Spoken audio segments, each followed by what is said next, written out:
memory of books was when my mom used to read me Harry Potter before bed. In elementary school, we would all gather to listen to the stories the librarian had to tell us.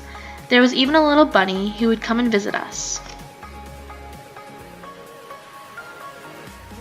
I loved the stories they told us, but I always wanted to read the big kid books, and my school library wouldn't let me. So my mom took me to my local library in town, where, much like Matilda did, I got stacks and stacks of books.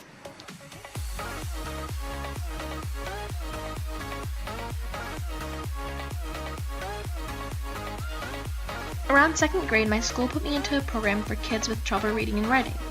They did this without informing my parents, and it was about a week before I told my parents myself, and they weren't very happy about it. I was constantly reading at a very fast pace, and I always got hundreds on my spelling quizzes. My parents fought the school, and ultimately it was up to me to tell the school I didn't need the help. After being tested again, they realized they made a mistake, and I was actually more advanced than my peers. I was a creative kid. I always loved to write and tell stories.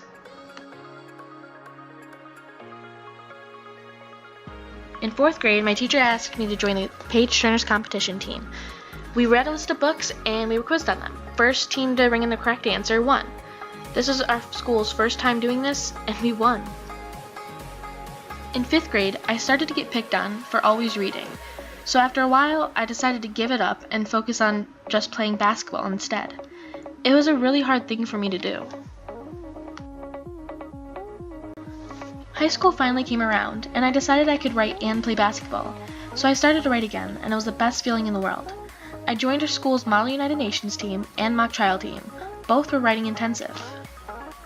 The summer before sophomore year, I was one of 50 New York students accepted into Mock Trial Summer Institute, and I got accepted because of an essay I submitted. Sophomore year, my English teacher changed it all for me. He told me to quit writing because my grammar sucked so much in my papers that it wasn't worth it. I wanted to give it all up again. I was so upset, but then my great-grandma passed away. She was my favorite person, and seeing her go was so hard. I knew I wanted to talk at her funeral. She always loved my writing, so I knew I should do it. My grandpa made sure I could. I gave my first eulogy. It was the hardest thing in the world. I had developed stage fright from my insecurities.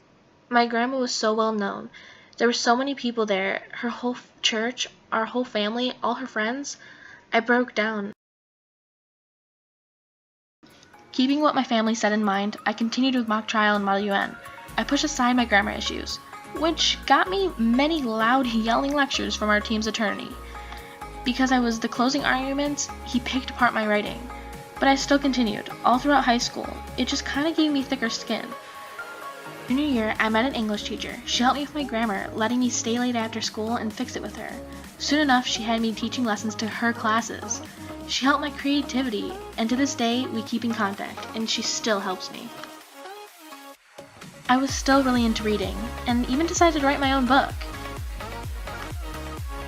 Using that creativity, I decided for my senior project to make a newsletter for our school, and to my surprise, it became a big hit.